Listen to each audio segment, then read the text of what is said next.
So OKC, they're number one seed in the Western Conference. We might have some varying answers here, some different answers here. Who is the biggest threat to OKC in the West? Is it varying John. answers because you're going to say the Minnesota Timberwolves? You wouldn't Ooh, be alone. Or ooh, maybe you that's a would be. good one.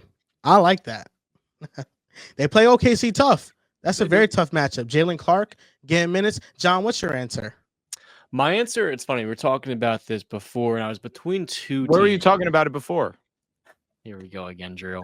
We were talking about the Warriors and No the way was I Timberwolves. objectively biased. Might have been. Might have just been. Holy shit. Shout out to And that the man. team that I'm going to go with is Golden State because they have that collection of young wings. Specifically, I think that you start Moses Moody and then you have Jonathan Kuminga switch on to Shea. But the thing that kind of gives me the most optimism and the Warriors being the best matchup for Oklahoma City is that you have Jimmy, Dre, and Steph who have so much chemistry experience and just awareness of how to play in that playoff crucible. Whereas Oklahoma City, you have to see what their lineup's going to be health wise. They're still a younger team, and Golden State having that championship experience and that young collection of guys that I'm not the highest on, but I do believe that Moody and Kuminga could hang fairly well in that matchup. And then after that, I just believe that Steph Curry be in that particular series the best player to go back and forth with Shea. And then lastly, to me, I look at the Warriors right now as a clear contender. You can have them as high as the second best team in the Western Conference. The Jimmy Butler trade completely reignited this team and got them back onto that contending track where everything just makes sense on the offensive end. And that level of balance on both ends of the floor gives them a chance against anybody. So I believe that Golden State would have to be the best option, and Minnesota would be number 2 for me. Only thing I have to combat that is our that.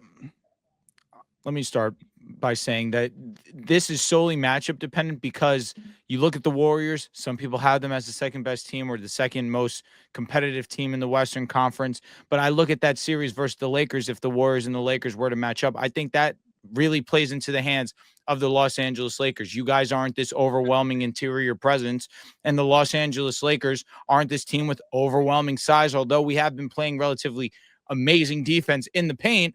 We aren't this team that's going to kill you with size. I think that we match up very well against the Golden State Warriors. But when it comes to Oklahoma City, this is a team that's going to kill you with size, and it's going to be one of the best defenses, and it's going to get out and it's going to run. SGA is an unstoppable force, and I think that regardless of whatever team that he goes up against, he's going to have his way. He's not going to really feel the presence unless Jalen Clark, who knows, right? Like that's the joke, the running joke on Jalen Clark being the SGA stopper.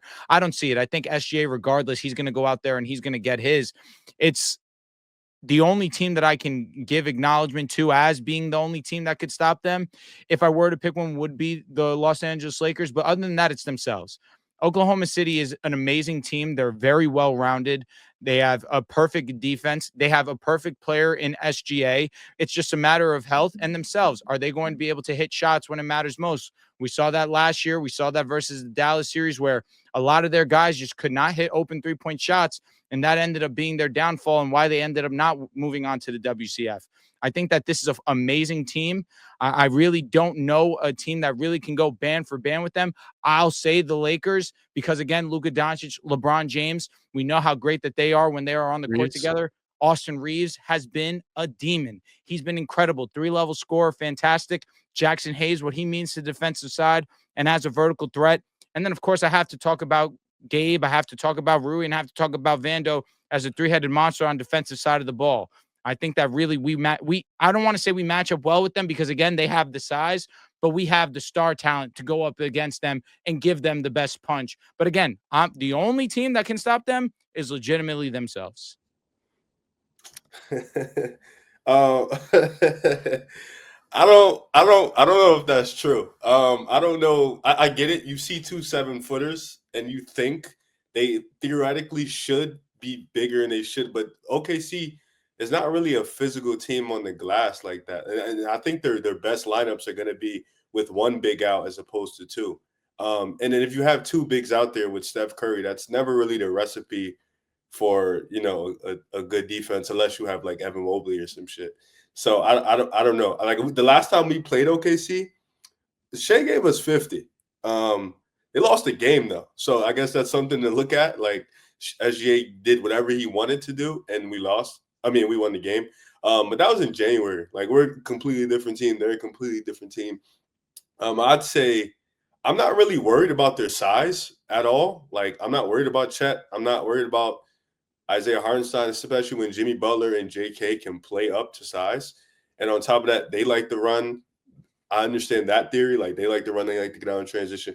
I don't think we have an answer for SGA, but you really got to just stop everybody else. And like you mentioned, hope that you just get an off night from SGA, or if you stop everybody else, I don't think your team should be good enough to where they can't beat you.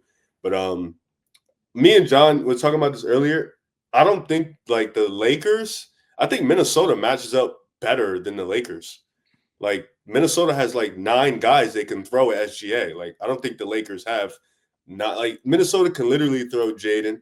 They can throw Ant-Man if needed to at the end at like Jalen Clark, Nikhil Alexander Walker. Like it's not about. I think star power matters and that's important.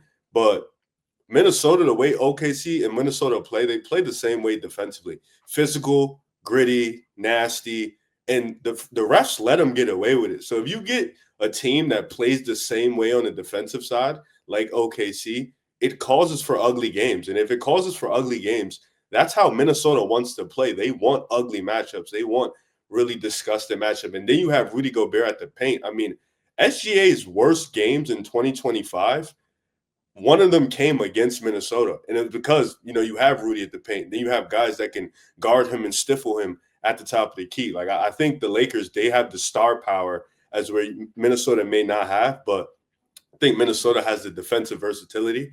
They have the defensive guys. Like I think it's all about how can you stop the other player, and then offensively they've been really great this year in 2025. But that would be for me. Like I like John said, Golden State. I guess Golden State makes sense in terms of the experience and the fact that they have Jimmy, they have JK, and if you get Steph playing like this, you always have a chance. But I think for Golden State, I'm more worried about the POA guys. Like I think the difference between Minnesota and Golden State is we don't have guys that can really like Moses Moody, JK. I do not trust against SGA personally. I trust Minnesota's guys. Like, of course, I trust Draymond in the back line. I trust Jimmy in the back line for sure. But I don't trust the guys up front too much. I know they're young, and that's a lot to put on. That's a lot to just expect. If they do it, shit, prove me wrong. I'd rather be more excited about that than me being high hopes for them, and then they just shit the bed. Like, just at this point, prove me wrong. I think for me, it's Minnesota. I'm not saying Minnesota will beat them. I would take OKC, but if we just talking matchup for matchup, I mean, I would easily take, like, there's not a guy in the starting 5 in Minnesota outside of Randall that you can really pick on. Like, Rudy's an elite defender. Ant's a great one-on-one defender. Jaden is a great one-on-one defender. Nikhil Alexander Walker, like, these dudes are stout defensively.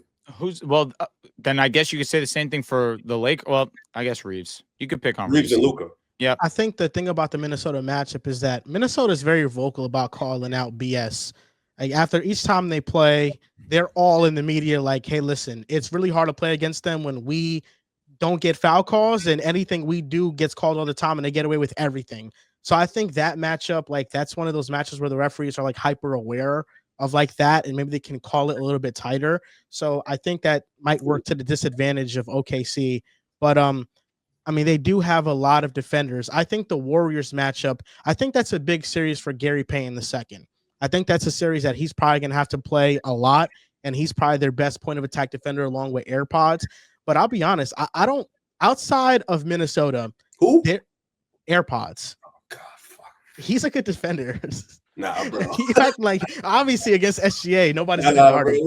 We're cooked. They had him on Kyrie one game. Woo. Outside of Minnesota, there is nobody that I trust to defend SGA more than Jimmy Butler. And I think that's the wild card that the Golden State Warriors can play. And I don't think he'll guard him, though. Yeah, I think he will guard him in moments. And I think in the most important moments, he will take on that matchup. Probably throughout the game to save his energy. He probably won't because they need him offensively. What I worry about with the Warriors is really their outside shooting and how consistent they're going to be, because it's a lot of young guys that got to step up. But in terms of their top 3 with Curry, Butler, and Draymond, they're 14-1 since getting Jimmy Butler. They're the number 1 team in terms of net rating since the All-Star break. They haven't faced the stiff list of competition, but I think they have some good wins in there.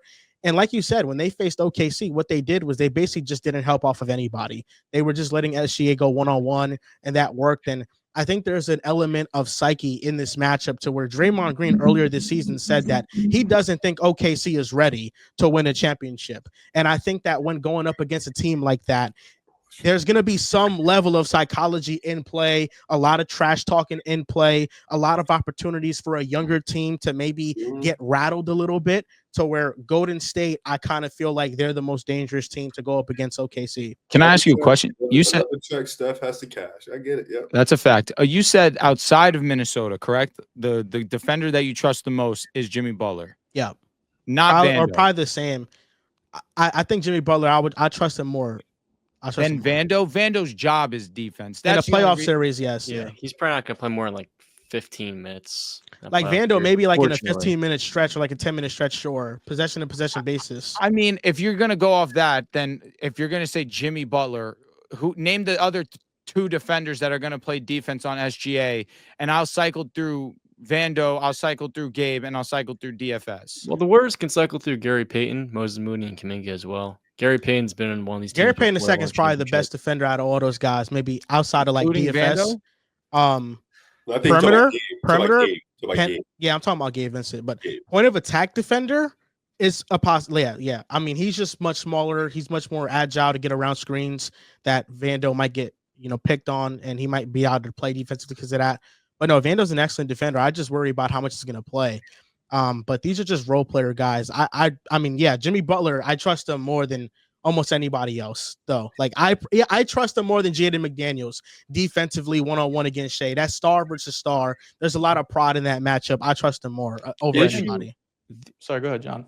The issue with that, it's always going to come down to the risk of putting your star player in foul trouble, and Shea someone that can easily get one of your guys Jaylen Brown quick 2 fouls.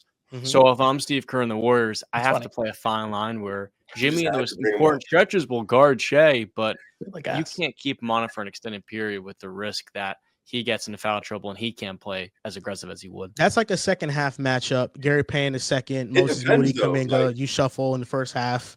It depends on it. Really, for me, it matters about the fourth quarter. Like who's playing. Like if Draymond and Jimmy are the front line, you're gonna want Jimmy to scale up. So you're gonna want Jimmy to be guarding a Chet and a Hardenstein if they're both on or something like that. Or if Kuminga's in there, now you factor in the 3-point shooting. So now Kuminga scales up. You have I love Jimmy's help side. I love the fact that he's aggressive on the boards. Yeah. He helps out down there. So I don't want to take that away from him. Because I don't know if Kuminga is going to be in those fourth quarters because sometimes he looks really great on defense. And there's other times where his mind gets lost in the sauce and he's over helping. He's being over aggressive. He gets in foul trouble. I love Moody. Moody, I think, is the guy who's going to be in those moments because he's been able to hit the 3-ball. He's long, he's lengthy. Also, we got to worry about J-Dub, but I think that's also how you're going to figure it out. So it's really a dangerous slope because I think a lot of guys on OKC, you're going to leave not wide open, but you're going to let them shoot. Like I know Dortz has been a 40% 3-point shooter this year, but you're still going to give him that space. You have to. If Hartenstein's out there, you have to. If a guy like Casey Wallace is out there, you're going to give him that space. Like there's going to be a few guys where you're like, all right, Caruso. This, yeah. Yeah, I think I don't know because Shea's given. I know we're talking about the Warriors, and I think they're a tough matchup. Shea's given the Wolves hell 3 out of the 4 games this year, right? Like that one game gets highlighted because he shot like shit. It was maybe his worst game of the season. But those 3 other matchups, he's had, 40 points on 74% true shooting, 37 on 64% true shooting, and 39 on 71% true shooting. He's given the Wolves hell all year long, and we're going to talk about the Wolves in the next topic, so we could kind of dig into that and what they've been doing recently more often. Like they have the defenders, don't get me wrong. Like you listed all of them. They have Jaden, they have Ant, Nikhil. Go down the line. They have guys to throw at them. He's fried them more often than not, and especially we're going to talk about the Wolves more. But I don't really trust the Wolves in the big picture. Like I think they win a playoff series. I don't think they beat the Thunder. I really don't think anyone can beat the Thunder. I really do feel like they're in a tier of their own right now. But if I had to pick any of them, I still think the Lakers would be the second best team in the Western Conference. I still think they would give them, not because they can guard Shea, because I don't think anyone's guarding Shea. Like we're talking about all these defenders. Like sure, Jimmy Butler can do a good job and Vando could do a good job. I mean, we're going to be appalled if Shea doesn't average 35 a night on great efficiency during this playoff run. If he does anything less than that, we're going to be like, holy shit, something catastrophic happened. And if that doesn't happen, the Thunder are probably going to get bounced. But to me, it's kind of a given that Shea's going to go out there and ball, regardless of it's fucking Jalen Clark, Vando, Jimmy Butler. It doesn't matter. He's going to go out there and do his thing. But it's the guys around him that I'm still worried about, right? I still worry about Dort. I still worry about Caruso. In a playoff setting, J-Dub after last year having a bit of a down efficiency compared to his regular season. If that happens again, what does that look like? But the Lakers, it's kind of funny because I feel like they've gone through 3 different stretches post Luka. When they first got him, you lose to the Jazz and the Hornets, and you're like, holy shit, this team sucks. And then they win fucking, 7 or 8 in a row before the Boston game. You're like, wow, this team could win the Western Conference. And now LeBron's been hurt. So these last 4 games they've lost. Outside the Suns one, they won today. And it's like, oh, wow, they actually suck. But it's like LeBron's been out. And he's done so much for them defensively, especially off ball, just calling some different shit out and being a really good on-ball defender as well. But just the IQ he brings to the defensive side of the ball, they've really been missing, you can tell, over these last 4 or 5 games. But the Lakers having Luka and LeBron, having 2 high-level shot creators, I think is the difference here. Because although the Warriors have it to an extent when you have Jimmy Butler and you have Steph, and of course Draymond can create some as well, not really shot for himself, but for others, nobody else in the West has the level of shot creation that the Los Angeles Lakers have. And I feel like in the playoff setting, that's what it comes down to a lot of the time. And they also have shooters around them. Like Gabe Vincent is back shooting at a really efficient clip. Austin Reeves has been that all season long. Rui has been great all season long. DFS has been great as a shooter. So they have offensively, I think, all of the pieces to be able to go up against the Thunder. And defensively, as much as it feels kind of odd, they still have been one of the best defenses in basketball, even through this LeBron injury. Post All-Star break, the 3rd best defense in basketball. So they're still holding up that part of the bargain. I think the only thing you're concerned about is once you get into the nitty-gritty and it's the 4th quarter and you could pick on a couple of those guys defensively, right? Like you could pick on a Luka, you could pick on an Austin Reeves. Does it look different than it does in the regular season where maybe teams aren't as cognizant to possession to do that just because it's an 82-game regular season. You're trying to get through it all. But to me, the Lakers, I think, are right up there with all of these guys. I feel like the Warriors and the Wolves have gotten hot a lot, like gotten really hot recently. So they're being talked about like that. But when LeBron's healthy and Luka's healthy and this Lakers team is rolling, I still think they have a good chance of anybody to take down OKC. It's valid. I think it goes into the conversation with how the Rockets played with Harden and Chris Paul, and I think just the ball movement of Golden State poses a different challenge defensively and tires you out a little bit more. Just like having to run around so many screens. Tired, yeah, but it's like having to run around so many screens and stuff, and maybe you lose some energy to like shoot shots and all that. I think with the Lakers, it's more like pick and roll, 1-on-1 switch, but it's not like really a lot of off-ball stuff you got to chase around. I think the Lakers defensively, that's what I'm most interested in seeing if it translates, because a lot of their game plan has been really just leaving players wide open that can't shoot. And for the most part, it's been working, and they've done a great job, and they've played with a lot of energy too. But I feel like that's been the one thing that has been really present in every game. And when LeBron was healthy against the Knicks, that game, the Knicks offense made them pay. They kind of showed some weaknesses in how you can play the Lakers defense. But I think those are the 2 biggest threats. I think Minnesota is probably 3 because they just don't have the star power that they have. They don't have a Steph Curry. They don't have LeBron and Luka. So I have Minnesota 3, but I think Golden State and Lakers are the biggest threats to OKC. Minnesota would also have to game. No, star power definitely matters. I don't know, Minnesota has caused OKC to have 3 inefficient games when they've played. So SGA gets to do whatever you want, but OKC in general as a team, Minnesota has been able to pretty much keep them on an inefficient night from an EFG perspective, looking at it on Basketball Reference. So that's your toughest matchup is the Timberwolves. I think just stylistically, I wouldn't pick Minnesota to win. No, of course. I don't think any of us would. Maybe I think stylistically, in terms of just in terms of a tough series, that could go 6 or 7. I think the Lakers too. It's not to say OKC is going to walk by the Lakers or nothing like that. No, I'm not saying that anything like that. But it's just in terms of a really ugly ass series, I can see Minnesota and OKC really OKC down 2-1, and people are like, "Oh shit, can Minnesota pull this offset?" And then you can see like OKC win like 2 or 3 straight or something like that. Because the Lakers do have the star power. I think all these teams, like I think Golden State has star power, Lakers have star power, OKC, SGA, they have star power. I think with Golden State and the Lakers, it's more about like what are you expecting from their role players? I think for 2 different reasons. I think Golden State having younger role players, what can you expect from them? And the Lakers kind of having, I don't want to say journeymen because I feel like that's a little disrespectful, but just guys you're trying to figure out like Hayes, can he replicate this in the playoffs? Gabe, can he keep it up? Vando, can he give you a little bit more than what he's giving you on the offensive end in the playoffs? And then Golden State, like I said, it's the youth factor. Like, can Moses Moody, can Kuminga, break that youth factor and be really good? As for Minnesota, they kind of just know who they are. They're playing with house money. So, like, it's like you're going into that series. Definitely you have the edge of like, all right, we beat this team 3 times. We've pretty much locked them down. Defensively, we've made it nasty. We play the same way on defense.